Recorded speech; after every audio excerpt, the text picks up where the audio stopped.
রাজধানী দিল্লিতে আড়ম্বরপূর্ণ আয়োজনে ভারতের ৭৭তম প্রজাতন্ত্র দিবস উদযাপিত হয়েছে। সোমবার কর্তব্য পথে আয়োজিত কুচকাওয়াজে ভারতের সামরিক শক্তি, স্বদেশী প্রতিরক্ষা প্রযুক্তি ও সাংস্কৃতিক বৈচিত্র্য তুলে ধরা হয়। অনুষ্ঠানে প্রধান অতিথি ছিলেন ইউরোপীয় ইউনিয়নের শীর্ষ দুই নেতা, যা আন্তর্জাতিক মহলে ভারতের কূটনৈতিক গুরুত্বের বার্তা দিয়েছে। রাষ্ট্রপতি দ্রৌপদী মুর্মু, ইউরোপীয় কাউন্সিলের প্রেসিডেন্ট আন্তোনিও কাস্তা ও ইউরোপীয় কমিশনের প্রেসিডেন্ট উর্সুলা ভন ডার লেয়েনকে সঙ্গে নিয়ে রাষ্ট্রপতির রথে করে প্যারেড ময়দানে পৌঁছান। পদ্মা সেতু, মেট্রো রেল এবং এলিভেটেড এক্সপ্রেসওয়ে নির্মাণের গর্বিত অংশীদার বসুন্ধরা সিমেন্ট। তারা তিন বাহিনীর কুচকাওয়াজ ও সাংস্কৃতিক পরিবেশনা উপভোগ করেন। এই সফরের মাধ্যমেই ভারত ও ইউরোপীয় ইউনিয়নের মধ্যে মুক্ত বাণিজ্য চুক্তি চূড়ান্ত হওয়ার সম্ভাবনার কথাও উঠে এসেছে। এবারের প্রজাতন্ত্র দিবসের প্যারেডে নারী নেতৃত্ব ছিল চোখে পড়ার মতো। আসাম রাইফেলসের নারী সদস্যরা সেনা কুচকাওয়াজে নেতৃত্ব দেন।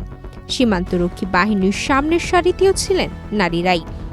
এক নারী সেনা কর্মকর্তা মোটরসাইকেলে কসরত দেখিয়ে দর্শকদের দৃষ্টি কাড়েন। স্থল, জল ও আকাশ তিন বাহিনীর শক্তির পাশাপাশি প্রথমবারের মতো বেশ কয়েকটি স্বদেশী প্রতিরক্ষা সরঞ্জামও প্রদর্শিত হয়। কেন্দ্র ও রাজ্যের ট্যাবলোতে ভারতের নানা রাজ্যে কৃষ্টি ও সংস্কৃতির ছবি তুলে ধরা হয়।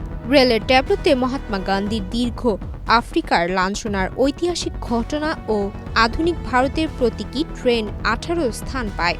আজাদ হিন্দি ফৌজের প্রবীণ সেনাদের উপস্থিতিতে অনুষ্ঠানটি হয়ে ওঠে আবেগঘন। নিরাপত্তার জন্য রাজধানী জুড়ে ছিল কড়া ব্যবস্থা। এদিকে নাগরিকত্ব সংশোধনী বিলের প্রতিবাদে মিজোরামের রাজধানী আইজলে প্রজাতন্ত্র দিবসের অনুষ্ঠান ছিল অনেকটাই ফাঁকা।